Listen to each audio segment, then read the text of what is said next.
नमस्कार साथियों, एक बार फिर आपके ही अपने YouTube चैनल राजस्थान एग्जाम में आप सभी का तहे दिल से स्वागत है। आज हम आपके लिए दैनिक पाठ योजना का लेसन जो आपको टिपी पे बनाना होता है वो लेकर आए हैं। तो इस वीडियो पर आप अंत तक बने रहिए और डटे रहिए ताकि आप जान सकें कि वो दैनिक पाठ योजना का लेसन हम किस तरह से बना सकते हैं। और बात अभी तक हमने माइक्रो टीचिंग की संपूर्ण जानकारी दे दी है, उसके लिए हमारी अलग से प्लेलिस्ट बनी हुई है इसके लिए। और यहाँ पर हम दैनिक पाठ योजना का भी हम संपूर्ण जानकारी आपको देने वाले हैं। तो आप निश्चिंत होकर हमारे चैनल को सब्सक्राइब कर लीजिए और बेल आइकन को प्रेस कर दीजिए, जिससे कि आपको सबसे पहले और सबसे सटीक इन्फॉर्मेशन मिल सके। तो चलो दोस्तों, अब हम शुरू करते हैं कि आपको किस तरह से दैनिक पाठ योजना का एक लेसन बनाना है जो आपको 40 मिनट का होता है। तो विद्यालय, तो आपको यहाँ पर विद्यालय का नाम हो जाएगा और कक्षा आपको वही कक्षा लिखनी है जिस कक्षा का आप प्रकरण ले रहे हैं। और विषय यहाँ पर हम हिंदी का आपको डेमो के रूप में बनाकर सिखा रहे हैं कि किस तरह से आपको बनाना है। और प्रकरण आपका हो जाएगा काल, और प्रकरण को आपको अंडरलाइन अवश्य कर देनी है, इस तरह से देख लीजिए। और दिनांक को आप खाली छोड़ दीजिए। और कालांश है वो कालांश जिसमें आता है मतलब पीरियड, ये 1 2 3 4 5 आप कोई भी लिख सकते हैं यहाँ पर। समयावधि में आपके 40 से 45 मिनट हो जाएंगे, क्योंकि 40 से 45 मिनट का ही लेसन होता है दैनिक पाठ योजना में। यहाँ पर आपका उद्देश्य हो जाएगा और यहाँ पर आपकी व्यवहारगत परिवर्तन हो जाएगा। ये किसी में आगे होता है या फिर पीछे हो सकता है, यानी इसमें कहीं पर आपको प्रस्तावना कौशल किसी के लेसन में तो आपको आगे मिल जाएगा और किसी के लेसन में आपको पीछे मिल जाएगा। यानी अलग अलग कॉलेज में अलग अलग तरीके से होता है, लेकिन ये सभी प्रक्रियाएँ जो मैं आपको बताने वाला हूँ वो होती अवश्य है। और वो आपको सीक्वेंस में ना मिले, हो सकता है कि वो आगे या पीछे क्रम वाइज न हो।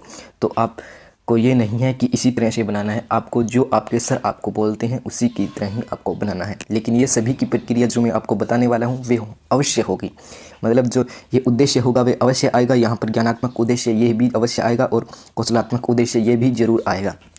तो आप इस वीडियो पर अंत तक बने रहिए और टिके रहिए और डटे रहिए और अपने कान आँख को खुले रख लीजिए ताकि आप एक परफेक्ट दैनिक पाठ योजना का लेसन बना सकें।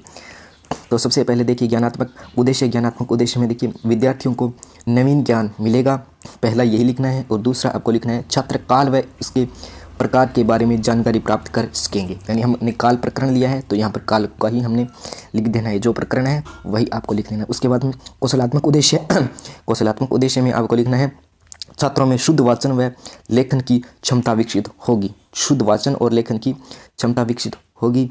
और आपको सेकंड है वो लिख देना है ग्रहणशीलता की स्थिति बनाए रख सकेंगे। यानी ग्रहणशीलता की स्थिति है उसको भी आप वो छात्र है वो बनाकर रख सकेंगे। उसके बाद में सामान्य उद्देश्य में लिखेंगे छात्रों को हिंदी व्याकरण के बारे में ज्ञान प्राप्त होगा। सामान्य उद्देश्य में आपको यही लिखना है। तीसरा उद्देश्य बच्चों का हो गया। उसके बाद में आप देख लीजिए इसका सामान्य उद्देश्य का जो दूसरा है उसमें क्या लिखना है कि हिंदी विषय के प्रति रुचि उत्पन्न होगी, वह नए साहित्य का निर्माण कर सकेंगे। इसके बाद में एक नया उद्देश्य हो जाएगा अभिव्यक्तात्मक उद्देश्य। इसमें आपको लिखना है व्याकरण समस्त भाषा का प्रयोग कर सकेंगे। व्याकरण के समस्त भाषा का प्रयोग कर सकेंगे। वाक्यों को बनाना व समय के बारे में जान सकेंगे। ये भी आपको लिख देना है अभिव्यक्तात्मक उद्देश्य में। यानी ये आपके उद्देश्य इसी तरह से होते हैं। तो आगे आप बने रहिए किस तरह से आपको प्रस्तावना कौशल और बोध प्रश्न और मूल्यांकन प्रश्न और जो आपके प्रश्न होते हैं प्रैक्टिस के लिए बच्चों को देने, वो भी आप किस तरह से दे सकते हैं। आपको लिख देना है सहायक सामग्री। आपकी सहायक सामग्री जहाँ पर आएगी तो वो आपका हो जाएगा श्यामपट, चौक, डस्टर, इसे झाड़न भी कहते हैं हिंदी में, संकेतक, घड़ी व अन्य सहायक सामग्री आप लिख सकते हैं जो भी आपके आसपास आपको दिखाई दे रही है, आप यूज करते हो पढ़ाते समय। उसके बाद में शिक्षण विधि या प्रविधि में आपको क्या लिखना है व्याख्यान विधि, मनोरंजन विधि और प्रश्नोत्तर विधि। उसके बाद में आप नीचे देख लीजिए पूर्व ज्ञान में आपको क्या लिखना है और किस तरह से लिख देना है। पूर्व ज्ञान में आप लिखने हैं छात्र समय और उसके समान ही अन्य शब्दों के बारे में सामान्य जानकारी रखते हैं। आपको ये पूर्व ज्ञान में लिख देना है। उसके बाद में आपका प्रस्तावना कौशल हो गया। किसी में प्रस्तावना कौशल सबसे पहले आता है और किसी में प्रस्तावना कौशल बाद में आता है। तो आपको जिस तरह से आपके कॉलेज वाले आपको बता रहे हैं उसी तरह से आपको लिख देना है, लेकिन ये सभी प्रक्रियाएं अवश्य रूप से होती अवश्य है। प्रस्तावना में आपको लिख देना है छात्राध्यापक कथन, यानी छात्राध्यापिका और छात्राध्यापक यहाँ पर क्रियाएं भी हो सकता है, और छात्र और छात्रा कथन या फिर छात्र छात्रा क्रियाएं भी हो सकता है। तो सबसे पहले आप क्वेश्चन पूछेंगे ये एक घड़ी आपको कोरनी है वहाँ पर मतलब संकेतक के रूप में, और उसके बाद में आप बच्चों से क्वेश्चन पूछोगे कि यह क्या है, यह क्या है। तो बच्चे आंसर देंगे। जो आपके समकक्ष आपके साथी बैठे होंगे, घड़ी है।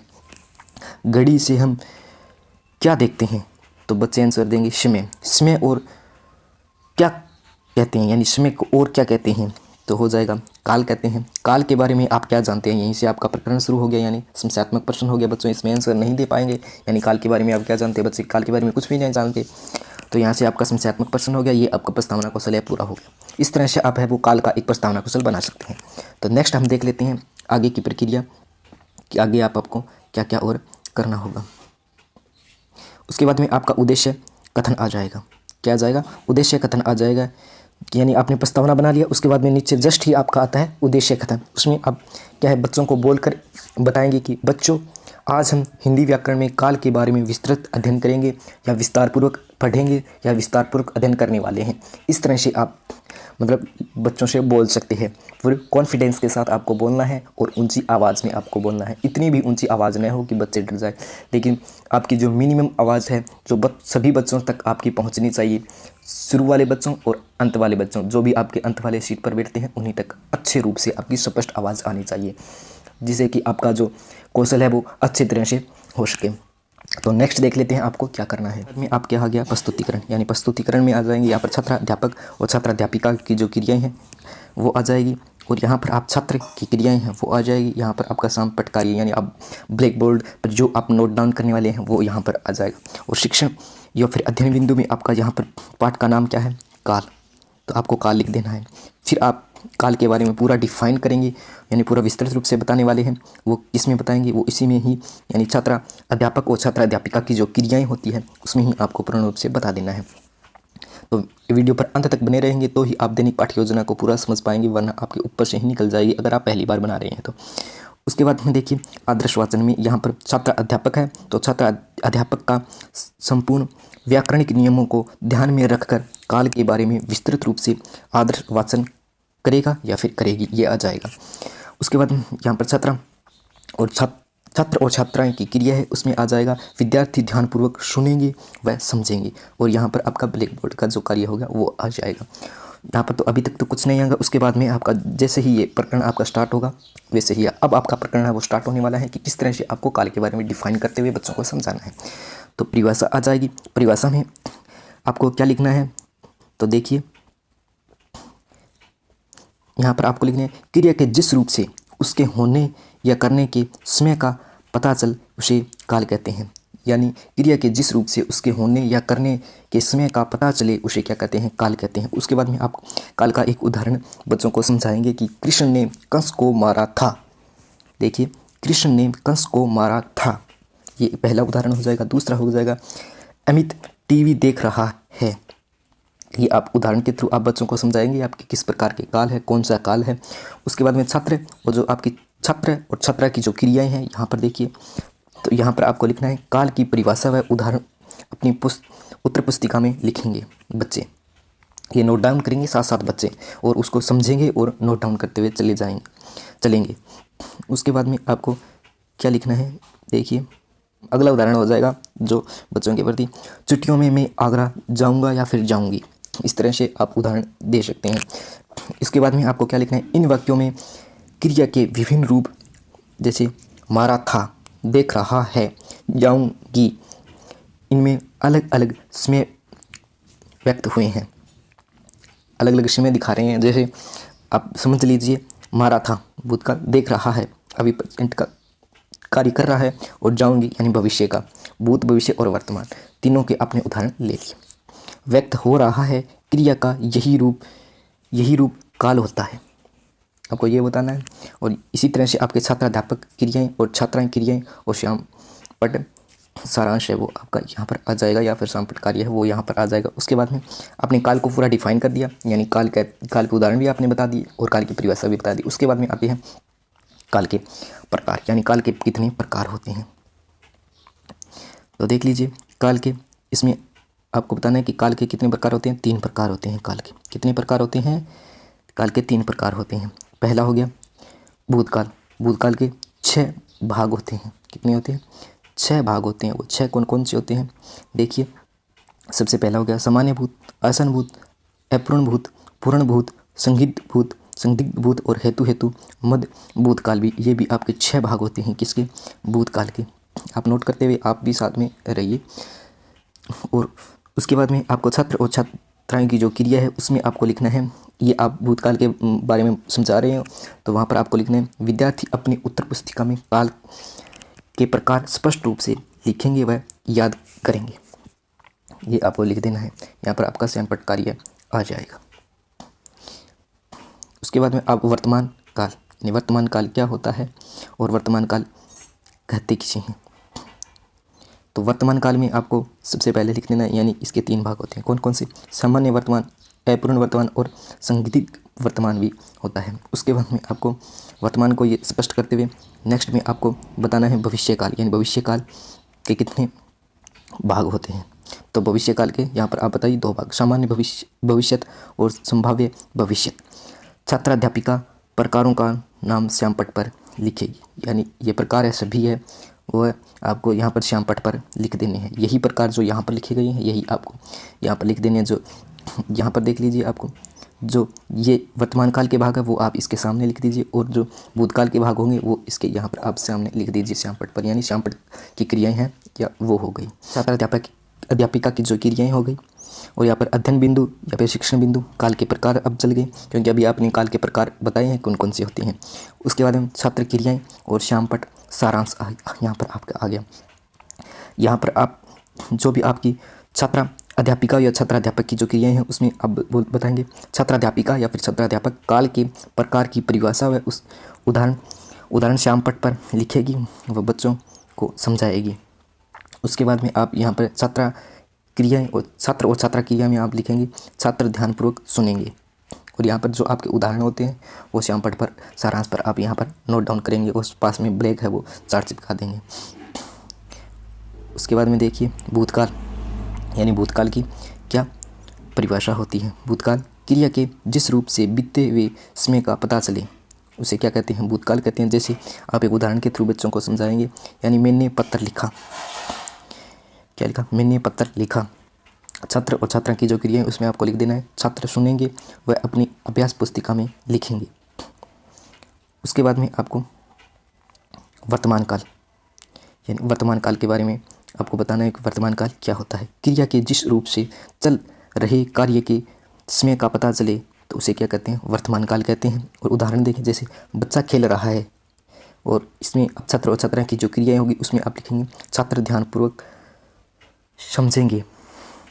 और यहाँ पर आपकी श्यामपट्ट जो कार्य होगा, यानी श्यामपट्ट पर यहाँ पर इस तरह से आपको एक चार्ट है वो चिपकाना है।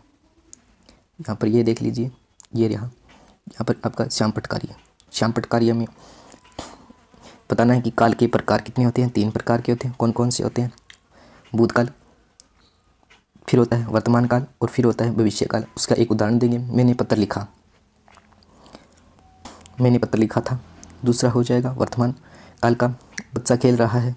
और भविष्य काल का हो गया बच्चा खेल रहा होगा। ये हो गया, तीनों के आपको यहाँ पर उदाहरण हो जाएंगे। इस तरह से आप उदाहरण के थ्रू भी आप समझा सकते हैं। जो ब्लैक बोर्ड पर आप नोट डाउन करते हो वो किसी कॉलेज में होता है कि आपको यहाँ पर श्यामपट्ट है वो खुद का चिपकाना होता है, किसी में मतलब कॉलम होता है उसी में आपको लिखना होता है। जो आपके कॉलेज वाले बताते हैं उसके हिसाब से आप कर लीजिए। उसके बाद में आपके आ गया भविष्य काल। तो भविष्य काल में आप क्या लिखेंगे, भविष्य काल हो गया क्रिया के जिस रूप से आने वाले समय का पता चले उसे क्या कहते हैं, भविष्य काल कहते हैं। उदाहरण से आप बच्चों को समझाएंगे, कल हम पिकनिक पर जाएंगे, क्या है, कल हम पिकनिक पर जाएंगे, यह हो गया भविष्य काल। उसके बाद में आपको नेक्स्ट में आगे की प्रक्रिया देखिए, अध्ययन बिंदु या शिक्षण बिंदु पर आपका अनुकरण वाचन आ जाएगा। और यहाँ पर आपको छात्राध्यापिका की जो क्रियाएं हैं और छात्र क्रियाएं हैं और श्यामपट्ट सारांश आ जाएगा। यहाँ पर छात्र क्रियाओं में आपको लिख देना है छात्र अनुकरण वाचन करेगी, यानी छात्र है वो अनुकरण वाचन करेंगी। और यहाँ पर छात्राध्यापिका और छात्राध्यापक की जो क्रियाएं हैं उसमें आपको लिखना है छात्राध्यापक और छात्रा अध्यापक है वो अनुकरण वाचन का आदेश देंगे या फिर देगा, ये आपको लिखना है। उसके बाद में आपको क्या आ जाएगा, यहाँ पर बोध प्रश्न आ जाएंगे। कौन से प्रश्न आ जाएंगे, बोध प्रश्न आ जाएंगे। बोध प्रश्न आपको किस तरह से लिखने हैं, देखिए, छात्राध्यापिका विद्यार्थियों से कतिपय प्रश्न पूछेगी। जो प्रश्न है वो छात्राध्यापक और छात्राध्यापिका ये जो प्रश्न पूछेंगे इसमें काल किसे कहते हैं। सबसे पहला प्रश्न होगा काल किसे कहते हैं। जिससे क्रिया के होने का समय का पता चले उसे क्या कहते हैं, काल कहते हैं। काल कितने प्रकार के होते हैं, काल होते हैं 3 प्रकार के। नेक्स्ट क्वेश्चन आज आपका हो जाएगा काल के कितने प्रकार होते हैं, तो आपके हो जाएंगे 3 प्रकार होते हैं काल के। इसी तरह से आप क्रम वाइज प्रश्न पूछते चले जाएंगे। और अगला प्रश्न आपका हो जाएगा छात्र पढ़ रहे हैं इसमें कौन सा काल है। छात्र पढ़ रही हैं कौन सा काल है, तो वर्तमान काल है। छात्र पढ़ रहे हैं वर्तमान में पढ़ रहे हैं। उसके बाद में आपका श्याम पटकारिया आ जाएगा। उसमें क्या करना है आपको, काल की सामान्य बातें श्याम पट पर लिखेंगी। और छात्र और छात्रा की जो क्रियाएं हैं उसमें आप लिखेंगे कि करवाया गया कार्य लिखेंगे। जो यहाँ पर आपका जो कार्य करवा रहा है वही आपको यहाँ पर लिख देना है। हो सकता है कि अलग अलग कॉलेज में थोड़ा परिवर्तन हो, लेकिन इसी तरह से आपको लेसन बनाना है। उसके बाद में आप देखिए मौनवाचन। मौनवाचन में क्या लिखना है, बच्चों को मौन का निर्देश, यानी जो छात्राध्यापक और छात्राध्यापिका है जो क्या करेंगे, बच्चों को मौन का निर्देश देंगी, वह स्वयं निरीक्षण करेगी। यानी आप मौन बच्चों को रहने का आदेश देंगी और फिर बच्चों पर आपको निगरानी रखनी है, निरीक्षण करना है। छात्रा क्रिया में आपको लिख देना है छात्रा मौनवाचन करेंगी। उसके बाद में विचार विश्लेषण आ गया। इसमें आपको क्या है लिखना है, विचारों का विश्लेषण होने से छात्राध्यापिका प्रश्न पूछने से स्वतंत्र होगी, ये लिख देना है। अध्ययन बिंदु आपका वही रहेगा, आपको पता ही है, छात्राध्यापिका और छात्राध्यापक की जो क्रियाएं हैं और छात्र क्रियाएं, और यहाँ पर आपका श्यामपट सारांश हो गया। उसमें निरीक्षण मौनवाचन हो गया आपका। उसके बाद में आ जाएगा प्रश्न पूछे जाएंगे, यानी काल के प्रकारों का वर्णन करें। काल के प्रकारों का वर्णन करें। छात्र अपनी चिंतन मनन क्षमता से प्रश्नों के उत्तर देने का प्रयास करेंगे, यही होगा। और दूसरा आपका प्रश्न हो जाएगा वर्तमान काल व भविष्य काल में अंतर बताओ, यानी वर्तमान काल और भविष्य काल में क्या क्या अंतर होता है, यही आपको बताना है। उसके बाद में आप देखिए क्या लिखना है, लिखित निरीक्षण कार्य। इसमें लिखित निरीक्षण कार्य में आपको यही लिखना है, छात्राध्यापिका की जो क्रिया है उसमें लिखना है छात्राध्यापिका विद्यार्थियों को काल की परिभाषा, प्रकार व उदाहरण आदि लिखने का आदेश देगी, व याद करने का कहेगी तथा स्वयं कक्षा का निरीक्षण करेगी, यही लिखना है। उसके बाद में छात्र और छात्रा की जो यहाँ पर आपकी क्रिया है उसमें लिखना है दिए गए कार्य को सुंदर व स्पष्ट रूप से लिखेंगे व याद करेंगे, यही आपको यहाँ पर लिख देना है। उसके पुनरावृत्ति व मूल्यांकन प्रश्न आ जाएंगे। उसके बाद में आप देख लीजिए कि मूल्यांकन प्रश्न आपको किस तरह से पूछने होते हैं। पुनरावृत्ति व मूल्यांकन प्रश्न हो जाएगा, किस काल में कार्य के भूतकाल में होने का संदेह होता है। ऑप्शन पहला हो जाएगा आपका अपूर्णभूत, संदिग्धभूत, हेतु मदभूत। यहाँ पर जो आपका आंसर आ जाएगा वो आपको यहाँ पर टिक करना है, यानी किस काल में कार्य के भूतकाल में होने का संदेह होता है, इसमें आप आंसर पर यहाँ पर टिक करेंगे। उसके बाद में आप दूसरा प्रश्न पूछेंगे, वाक्यों की क्रियाओं को रेखांकित कर उसके काल के नाम लिखिए, यानी जो वाक्य है उसमें रेखांकित करना है और उसमें बताना है कि कौन सा काल है। सबसे पहला हो जाएगा वाक्य, संजना चली गई थी, यहाँ पर आपको बताना है कि कौन सा काल है। दूसरा हो जाएगा, वह आए तो मैं जाऊँ, यहाँ पर आपको बताना है कि कौन सा काल है। उसके बाद में आपको क्वेश्चन नंबर तीसरा आपको लिख देना है, वह कल जयपुर जाएगा, यानी यहाँ पर आपको काल लिख देना है।